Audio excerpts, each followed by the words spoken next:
नमस्कार, देवभूमि समाचार देख रहे हैं आप। बुलेटिन की शुरुआत करते हैं बड़ी खबर से। स्टंट बाइकिंग करने वालों पर ट्रैफिक पुलिस सख्त हो गई है। उत्तराखंड में स्टंट करने वाले यूट्यूब सोशल मीडिया ब्लॉगर अब सावधान रहने की जरूरत है उनको। बड़ी अपडेट आपको दे रहे हैं उत्तराखंड से। स्टंट बाइकिंग करने वालों पर ट्रैफिक पुलिस सख्त हो गई है। सोशल मीडिया पर जो स्टंट कर वीडियो अपलोड करते हैं उनके लिए ट्रैफिक पुलिस सख्त हो गई है। सोशल मीडिया ब्लॉगर अब सावधान रहने की जरूरत है। स्टंट का वीडियो बनाया तो पुलिस 3 लाख रुपए वसूल करेगी। वीडियो बनाने वाले से पुलिस ने एक सप्ताह में 10 ब्लॉगरों को चिन्हित किया है। यातायात पुलिस की टीम लगातार ऐसे ब्लॉगर्स के खिलाफ कार्रवाई कर रही है और ब्लॉगर की वॉच की जा रही है। लगातार पुलिस द्वारा ब्लॉगर्स को सीआरपीसी की धाराओं में मुचलका पाबंद किया जाएगा। 6 महीने तक ये शर्त उन पर लागू रहेगी।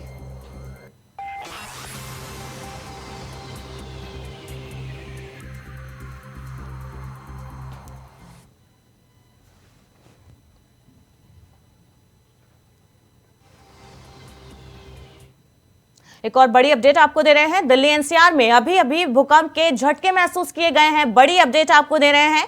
दिल्ली एनसीआर में भूकंप के हल्के झटके महसूस किए गए हैं। कुछ ही देर पहले भूकंप के हल्के झटके महसूस किए गए हैं दिल्ली एनसीआर में। बड़ी अपडेट आपको दे रहे हैं। दिल्ली एनसीआर में भूकंप के बड़े झटके महसूस किए गए हैं। बड़ी अपडेट आपको दे रहे हैं। तो खबरों पर आगे बढ़ते हैं। स्टंट बाइकिंग करने वालों पर ट्रैफिक पुलिस सख्त हो गई है। स्टंट करने वाले यूट्यूब और सोशल मीडिया ब्लॉगर को सावधान रहने की जरूरत है। स्टंट का वीडियो बनाया गया तो पुलिस उनसे 3 लाख रुपए वसूल करेगी। पुलिस ने एक सप्ताह में 10 ब्लॉगरों को चिन्हित किया है। यातायात पुलिस की टीम लगातार ऐसे ब्लॉगर्स को वॉच कर रही है, निगरानी की जा रही है। लगातार ऐसे ब्लॉगर्स पर जो सोशल मीडिया के लिए नियमों का उल्लंघन कर रहे हैं और सड़कों पर स्टंट कर रहे हैं, ब्लॉगर्स को सीआरपीसी की धाराओं में मुचलका पाबंद किया जाएगा। 6 महीने तक ये शर्त उन पर लागू रहेगी। वीडियो बनाया गया तो सीआरपीसी की धारा 110 के तहत उन पर कार्रवाई की जाएगी। स्टंट करने वालों पर 3 लाख रुपए का जुर्माना लगाया जाएगा। बड़ी अपडेट आपको दे रहे हैं। उत्तराखंड में स्टंट करने वाले युवाओं पर ट्रैफिक पुलिस सख्त हो जाएगी। यातायात पुलिस की टीम लगातार ऐसे ब्लॉगर्स की निगरानी कर रही है। लगातार नजर रखी जा रही है सोशल मीडिया हैंडल्स पर जो स्टंट के लिए सड़कों पर स्टंटबाजी करते हैं और फिर वीडियो अपलोड करते हैं। ऐसे स्टंटबाजों पर अब जल्द ही कार्रवाई होगी। 6 महीने तक उन पर शर्त लागू रहेगी। स्टंट करने वालों पर 3 लाख रुपए का जुर्माना लगाया जाएगा। ट्रैफिक पुलिस उनसे 3 लाख का जुर्माना वसूलेगी। साथ ही सीआरपीसी की धारा 110 के तहत उन पर कार्रवाई की जाएगी। 6 महीने तक उन पर यह शर्त लागू रहेगी। वीडियो बनाया तो उन पर सीआरपीसी की धारा 110 के तहत कार्रवाई की जाएगी। स्टंट बाइकिंग करने वालों पर ट्रैफिक पुलिस सख्त हो गई है। स्टंट करने वाले यूट्यूब और सोशल मीडिया ब्लॉगर्स पर लगातार ट्रैफिक पुलिस निगरानी कर रही है, उन पर नजर रखी जा रही है। उनके सोशल मीडिया हैंडल्स पर अगर आगे स्टंट किया तो यातायात पुलिस उनको नोटिस जारी करेगी। 3 लाख का जुर्माना उनसे वसूलेगी। पुलिस ने एक सप्ताह में करीब 10 ऐसे ब्लॉगर्स को चिन्हित किया है, नोटिस किया है उनके सोशल मीडिया हैंडल्स से जो सड़कों पर स्टंटबाजी करते हैं।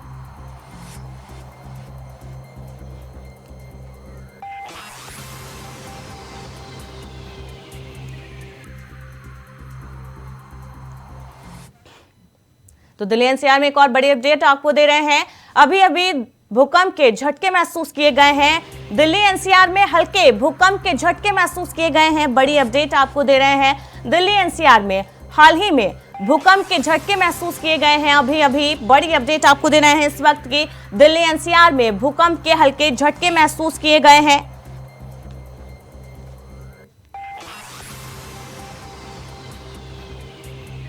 तो इस वक्त की बड़ी खबर आपको दे रहे हैं। दिल्ली एनसीआर में भूकंप के हल्के झटके महसूस किए गए हैं।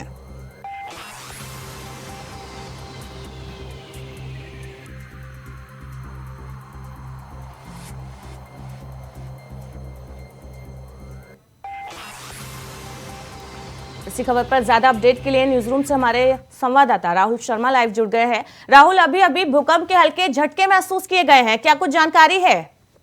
पूजा बिल्कुल ना सिर्फ दिल्ली एनसीआर बल्कि आसपास के और जो इलाके हैं उनमें भी भूकंप के झटके महसूस किए गए हैं। इस वक्त हम नोएडा अपने ऑफिस में मौजूद थे जिस वक्त ये भूकंप महसूस किया गया।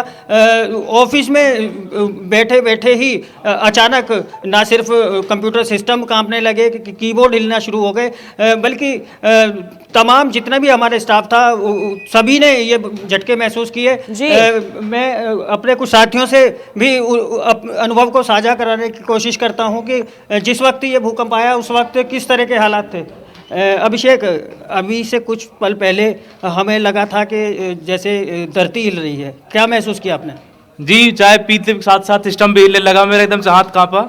मैंने देखा क्या हो तो सब ऑफिस के लोग खड़े हो गए, एकदम बाहर निकले, क्या हुआ, एकदम भूकंप सा आया, पंखे हिले हैं, ये हमने महसूस किया। झटका बहुत तेज था।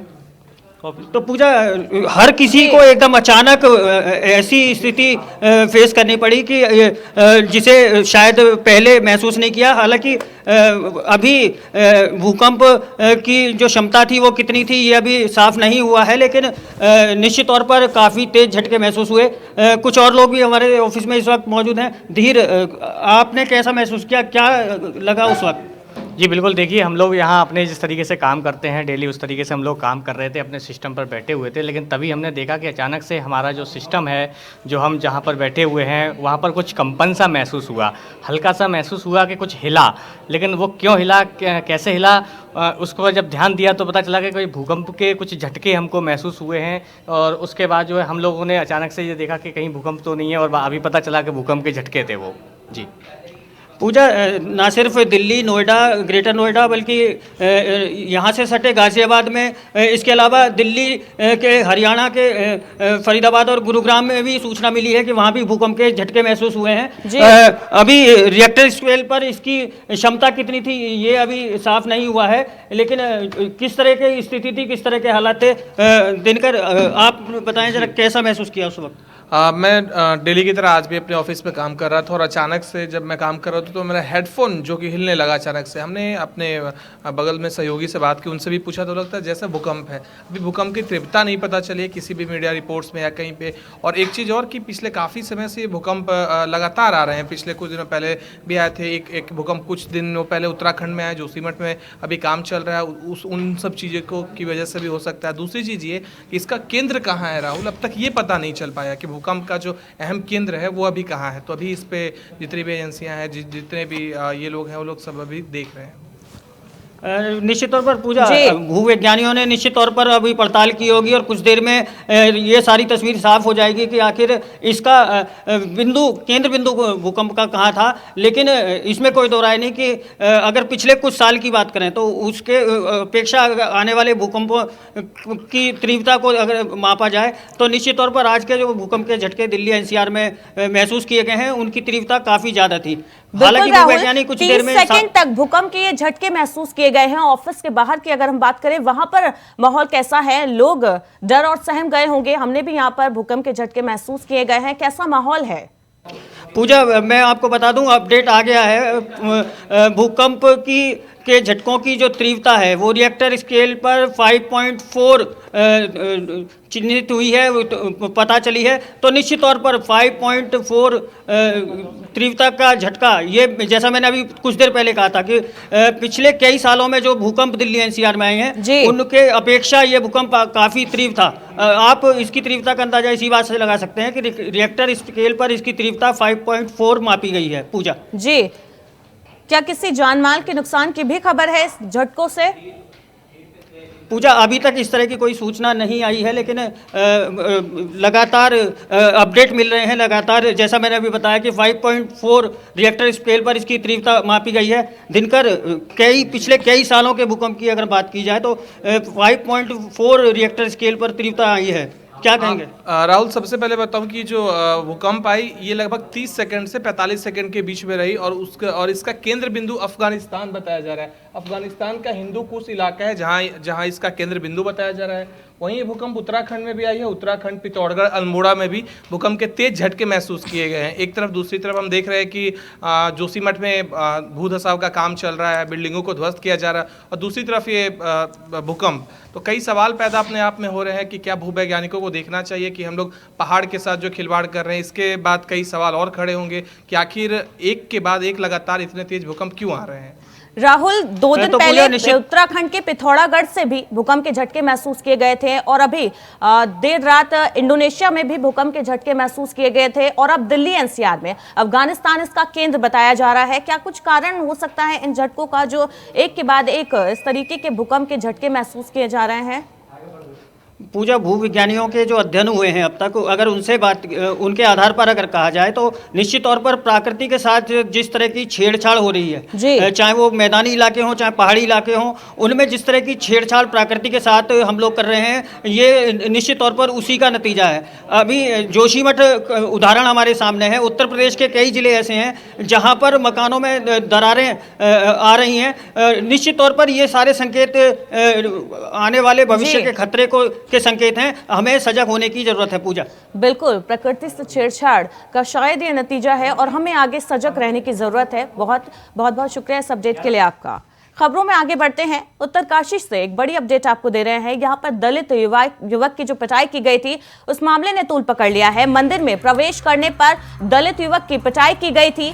पीड़ित युवक पर भी पुलिस ने एफआईआर दर्ज कर ली है। बड़ी अपडेट आपको दे रहे हैं। दलित युवक की पिटाई के मामले ने तूल पकड़ लिया है, और अब पुलिस ने पीड़ित युवक पर भी एफआईआर दर्ज कर ली है। धार्मिक भावनाओं को ठेस पहुंचाने का केस दर्ज किया गया है पीड़ित युवक पर। कोर्ट के आदेश पर पुलिस ने पीड़ित युवक पर भी केस दर्ज किया है। मोरी के सलारा गांव में बीती 9 जनवरी को यह घटना हुई थी, जहां पर कोल मंदिर में प्रवेश करने पर एक दलित युवक के साथ मारपीट की गई थी। बड़ी अपडेट आपको दे रहे हैं। कहा जा रहा है दलित युवक के साथ न कि सिर्फ मारपीट की गई थी, बल्कि उसको कोयले से दागने का भी काम किया गया था। कोल मंदिर में दलित युवक के प्रवेश करने पर दबंगों ने उसके साथ मारपीट की थी, और अब उसी मामले में पीड़ित युवक पर पुलिस ने एफआईआर दर्ज कर ली है। पीड़ित युवक पर पुलिस ने एफआईआर दर्ज कर ली है। धार्मिक भावनाओं को ठेस पहुंचाने के मामले का केस दर्ज किया गया है पीड़ित युवक पर। दलित युवक की पिटाई के मामले ने तूल पकड़ा है, जिसके बाद पुलिस ने पीड़ित युवक पर भी एफआईआर दर्ज की है, और उस पर धार्मिक भावनाओं को ठेस पहुंचाने का केस दर्ज किया गया है। कोर्ट के आदेश पर पीड़ित युवक पर केस दर्ज किया है पुलिस ने। मौरी के सालरा गांव में 9 जनवरी को यह घटना हुई थी, जहां पर कोल मंदिर में दलित युवक को प्रवेश करने पर उसके साथ मारपीट की गई थी, और पीड़ित युवक का यह भी आरोप है कि न कि सिर्फ उसके साथ मारपीट की गई थी, उसको कोयले से भी दागा गया था दबंगों द्वारा।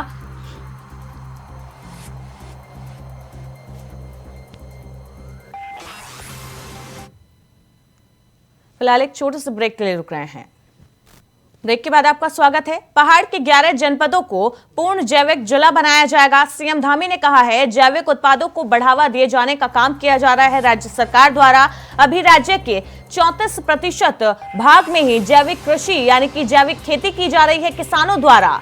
राज्य के 6400 हेक्टेयर में प्राकृतिक खेती की कार्य योजना को मंजूरी मिली है। राज्य सरकार की कोशिश है उत्तराखंड राज्य को जैविक राज्य के रूप में पहचान मिले, और इसके लिए राज्य सरकार लगातार काम कर रही है। राज्य के 6400 हेक्टेयर में अभी फिलहाल प्राकृतिक खेती की कार्य योजना को मंजूरी मिली है। अभी की बात की जाए तो 34% भाग में ही जैविक खेती की जा रही है। किसानों में जैविक खेती को लेकर जागरूकता नहीं है, जिसके लिए लगातार सरकार प्रयास कर रही है कि किसानों को जागरूक किया जाए जैविक खेती को लेकर, और उनको बढ़ावा दिया जाए, आर्थिक मदद उनकी की जाए। इसको लेकर लगातार धामी सरकार काम कर रही है, और अब इसी कड़ी में बड़ा फैसला धामी सरकार द्वारा लिया गया है।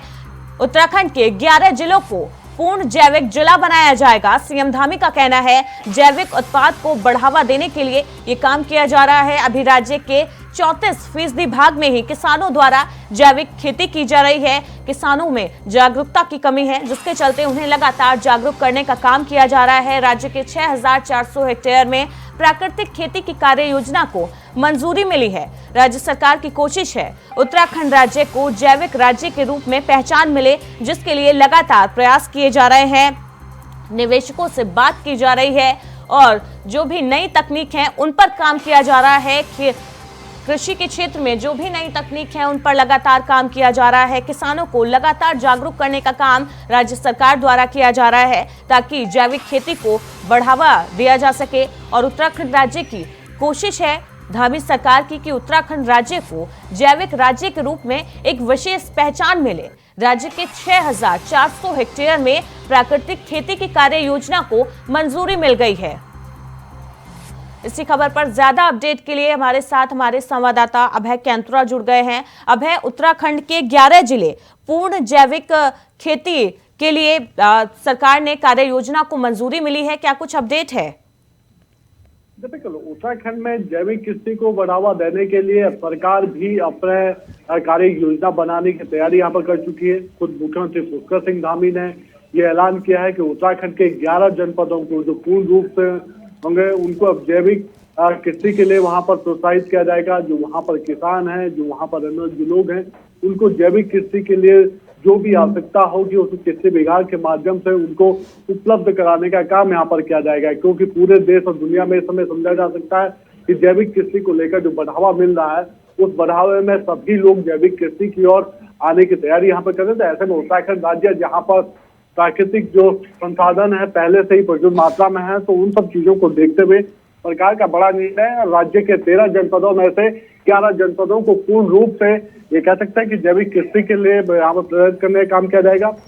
उन जनपदों का जो एरिया हुआ, कह सकते हैं 6,400 हेक्टेयर का जो एरिया होगा उसको पूर्ण रूप से यहाँ पर जैविक कृषि के लिए यहाँ पर रखा जाएगा। तो ये समझा जा सकता है कि उत्तराखंड राज्य उस दिशा में आगे बढ़ता नजर आ रहा है जो देश के उन अग्रणी राज्यों में शुमार होगा जहां पर जैविक कृषि के लिए काम किया जाएगा। जैविक कृषि के जो उत्पाद होंगे उनको प्रोत्साहित किया जाएगा। जी, बहुत बहुत शुक्रिया इस अपडेट के लिए आपका अभय। वहीं मुख्यमंत्री पुष्कर सिंह धामी ने जोशीमठ की जनता को एक बार फिर आश्वासन दिया है। उन्होंने कहा है सरकार उनके साथ खड़ी है, उनके हितों की रक्षा के लिए सरकार हर संभव मदद प्रयास कर रही है। मुख्यमंत्री पुष्कर सिंह धामी ने कहा जो आपदा जोशीमठ में आई है वो सहायता से निपटने का काम किया जा रहा है। जोशीमठ की जनता को सुरक्षित स्थानों पर शिफ्ट किया जा रहा है। उनके लिए जो जरूरी चीजें हैं सरकार उन सभी चीजों को प्राथमिकता के आधार पर उपलब्ध कराने का काम कर रही है। सीएम धामी ने कहा वो खुद जोशीमठ की इस आपदा की मॉनिटरिंग कर रहे हैं, अधिकारियों को दिशा निर्देशित कर रहे हैं ताकि जनता की परेशानियों को कम किया जा सके और जल्द से जल्द इस आपदा से निपटा जा सके। तो मुख्यमंत्री पुष्कर सिंह धामी ने एक बार फिर जोशीमठ आपदा से प्रभावित लोगों को भरोसा दिया है कि सरकार उनके साथ है, उनके हितों की रक्षा के लिए सरकार प्रयासरत है, लगातार उनके लिए काम कर रही है और जो भी मदद की जरूरत होगी, जिस भी मदद की जरूरत होगी, सरकार हर संभव मदद जोशीमठ आपदा से प्रभावित लोगों की करने को तैयार है, कर रही है। जोशीमठ में आपदा से निपटने पर काम किया जा रहा है। जोशीमठ के लिए लगातार हम लोग लगातार मॉनिटरिंग भी कर रहे हैं, लगातार समीक्षा भी कर रहे हैं और लगातार उस पर नज़र बनाए हुए हैं कि आगे आने वाले समय में जो भी सबसे अच्छे मार्ग हो सकते हैं, अच्छा वे हो सकता है, उस वे को हम लोग आगे फॉलो करेंगे। जोशीमठ के लिए लगातार हम लोग लगातार मॉनिटरिंग भी कर रहे हैं, लगातार समीक्षा भी कर रहे हैं और लगातार उस पर नज़र बनाए हुए हैं कि तो जोशीमठ में आपदा प्रभावितों के लिए सरकार हर संभव राहत और बचाव काम करने में जुटी है। ऐसे में सरकार और शासन की तरफ से प्रभावितों को गैरसेंण स्थित भराड़ी सेंण विधानसभा भवन के हॉस्टल में भी रुकवाने की व्यवस्था की जा सकती है। आपदा सचिव डॉक्टर रंजीत कुमार सिन्हा की माने तो इसके लिए शासन और जिलाधिकारी को निर्देशित किया जा चुका है। जनता की आम सहमति से ये काम किया जाएगा।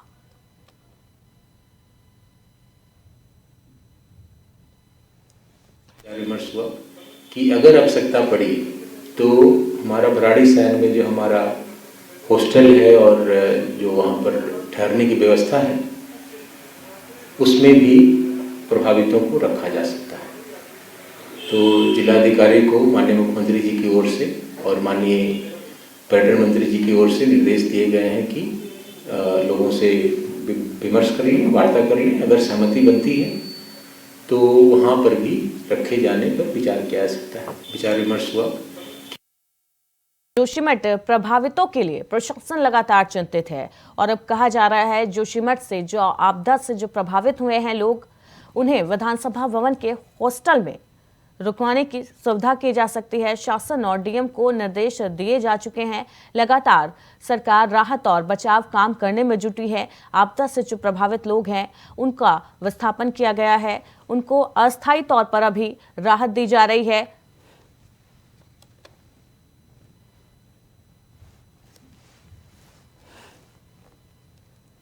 नया शिक्षा सत्र 2023-24 अप्रैल से शुरू हो रहा है। ऐसे में 2 महीने के भीतर 10 लाख से अधिक छात्र छात्राओं को मुफ्त में किताबें पहुंचाना शिक्षा विभाग के लिए एक बड़ी चुनौती बना नजर आ रहा है। शिक्षा विभाग भले ही शिक्षा गुणवत्ता में सुधार के दावे कर रही हो, लेकिन इक्का दुक्का सालों को छोड़ दिया जाए तो राज्य गठन के बाद से ही बच्चों को तय समय पर मुफ्त किताबें तक नहीं मिल पाती।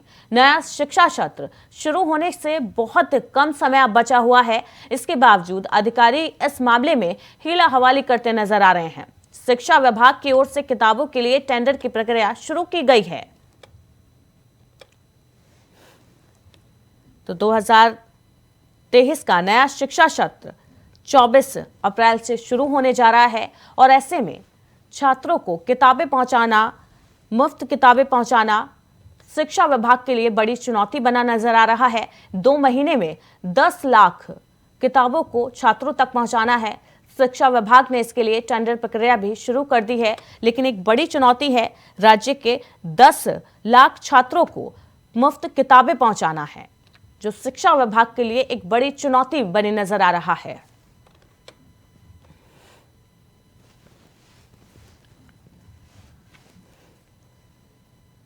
वहीं चमोली में भी भूकंप के झटके महसूस किए गए हैं। बड़ी अपडेट आपको दे रहे हैं। उत्तराखंड के चमोली में महसूस किए गए हैं भूकंप के झटके। बड़ी अपडेट आपको दे रहे हैं। लोगों को घरों से बाहर निकलने के लिए मजबूर होना पड़ा। करीब 5 सेकंड तक ये भूकंप के झटके महसूस किए गए हैं। जोशीमठ में भी महसूस किए गए हैं। बड़ी अपडेट आपको दे रहे हैं चमोली से, जहां पर भूकंप के हल्के झटके महसूस किए गए हैं। करीब 5 सेकंड तक भूकंप के झटके महसूस किए गए हैं। जोशीमठ में भी भूकंप के झटके महसूस किए गए हैं। कुछ ही देर पहले दिल्ली एनसीआर में भी भूकंप के हल्के झटके महसूस किए गए थे। वहीं उत्तराखंड के चमोली, जोशीमठ में भी भूकंप के हल्के झटके महसूस किए गए हैं। करीब 5 सेकंड तक भूकंप के हल्के झटके महसूस किए गए हैं। अभय कैंतुरा हमारे साथ जुड़े हुए हैं। अभय, चमोली और जोशीमठ में भी भूकंप के हल्के झटके महसूस किए गए हैं। करीब 5 सेकंड तक भूकंप के झटके महसूस हुए हैं। लोग डर के चलते घरों से बाहर निकलने के लिए मजबूर हो गए। जब बिल्कुल जोशीमठ की जो जनता है वो एक बार फिर दहशत के साए में यहाँ पर आ चुकी है। उनके मन में एक बार फिर भय यहाँ पर बैठ चुका है, पहले आपदा के कारण, और उस आपदा में ये कह सकते हैं कि जो अभी भूकंप के झटके जो महसूस हुए, लगभग 4 से 5 सेकंड तक के झटके महसूस हुए।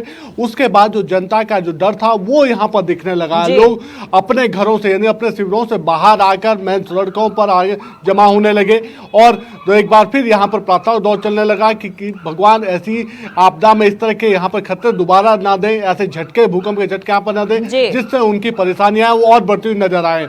ये कह सकते हैं कि 2:29 पर इस भूकंप के झटकों का असर वहां पर देखने को मिला। ये कह सकते हैं कि केंद्र है नेपाल में बताया जा रहा है, लेकिन जो असर है वो चमोली तक यहाँ पर देखने को मिला है।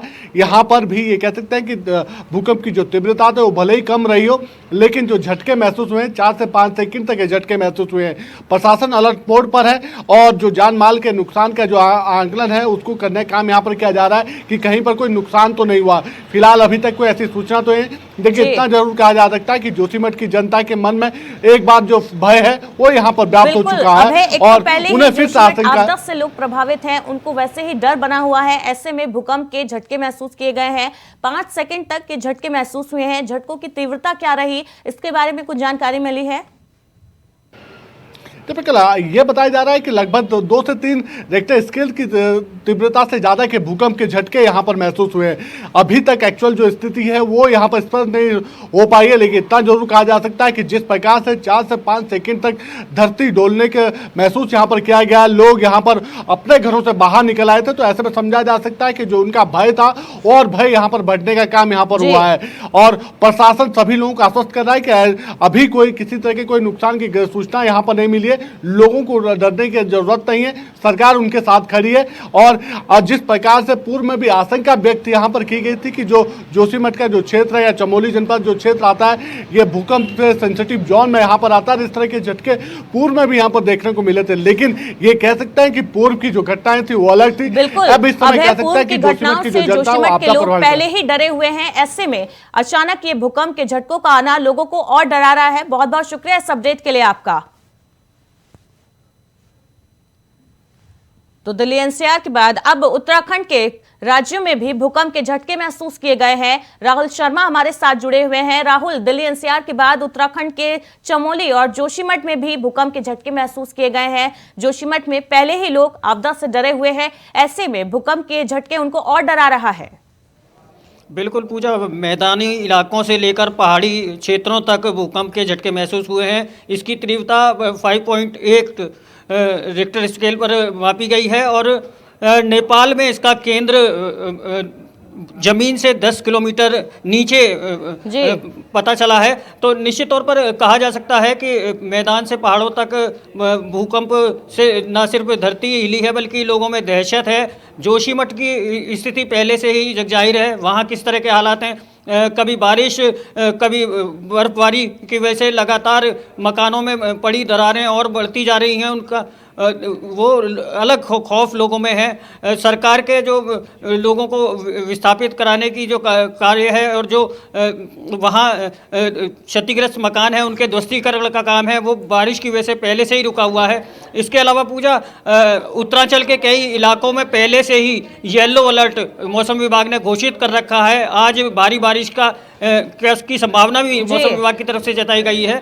ऐसे में भूकंप के झटके आना लोगों के लिए कई तरफा आफत लेकर आई है और जाहिर तौर पर लोग दहशत में हैं। बिल्कुल राहुल, लोगों के लिए आफत बनी हुई है। अचानक मौसम बदलना और इस तरीके से भूकंप का आना, कहीं ना कहीं लोगों को संदेश दिया जा रहा है प्रकृति की तरफ से कि उससे छेड़छाड़ करना भारी पड़ेगा। बहुत बहुत शुक्रिया राहुल इस अपडेट के लिए। बुलेटिन में फिलहाल इतना ही। लगातार खबरों के लिए देखते रहिए इंडिया वॉइस।